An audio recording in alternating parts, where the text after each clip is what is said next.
रात के करीब 2 बज रहे थे। लॉज के सारे लोग सो गए। चारों ओर सुनसान छाया हुआ था, लेकिन रमेश बेड पर किताब रखकर अपनी गर्लफ्रेंड से चैटिंग कर रहा था, और ये ऐसा पिछले 2 सालों से करता आ रहा था। रमेश के पिताजी एक रिक्शा चालक थे।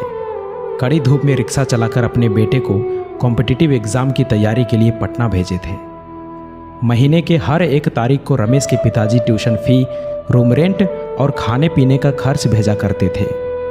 लेकिन एक दिन की बात है, अचानक रमेश की माँ फ़ोन करके कहती है कि बेटा, पिताजी की तबीयत बहुत ख़राब हो चुकी है, तुम जल्दी से घर आ जाओ।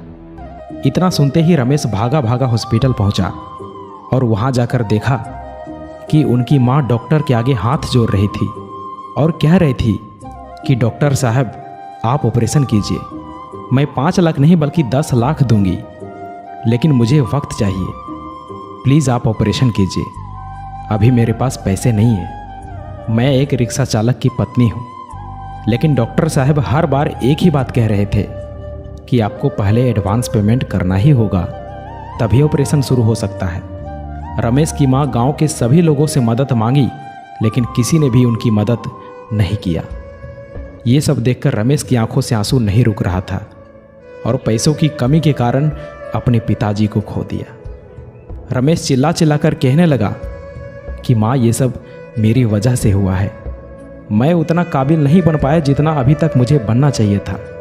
रमेश अपने आप को कोसने लगा और कहने लगा कि काश मैं अच्छे से पढ़ाई किया होता, अच्छे से मेहनत किया होता, तो आज मेरे पास जॉब होता, कुछ कर रहा होता और मैं अपने पिताजी को बचा पाता।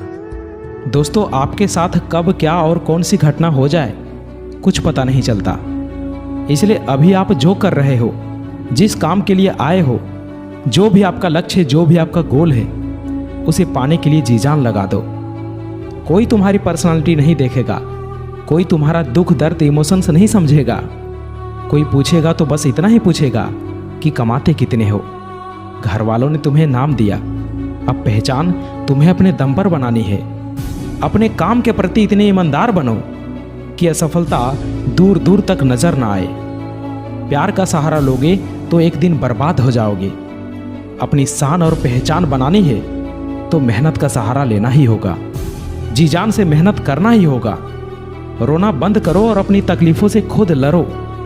देखो, समय तो तेजी से निकल ही रहा है।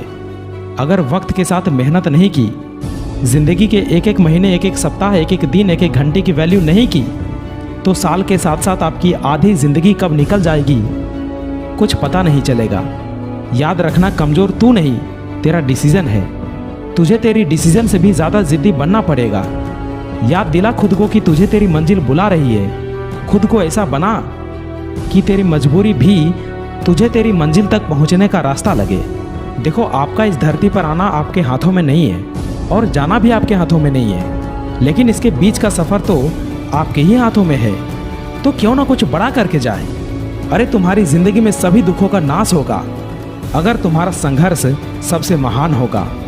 अपने जीवन को इतना महान बनाओ कि आपकी जीवनी सुनकर दूसरे लोगों को महान कार्य करने की प्रेरणा मिले। रास्ते कभी खत्म नहीं होते दोस्त, बस लोग हिम्मत हार जाते हैं। अगर तैरना सीखना है तो पानी में उतरना ही होगा। यूं किनारे पर बैठकर कोई गोताखोर नहीं बन सकता। सफलता तक पहुंचने का रास्ता आसान नहीं होगा। इस रास्ते में बहुत सारी मुश्किलें आएंगी जो आपका रास्ता रोकना चाहेंगी, लेकिन आप रुकना मत, बस चलते जाना। बदल जाओ वक्त के साथ या फिर वक्त को बदलना सीखो। मजबूरियों को मत कोसो, हर हाल में चलना सीखो।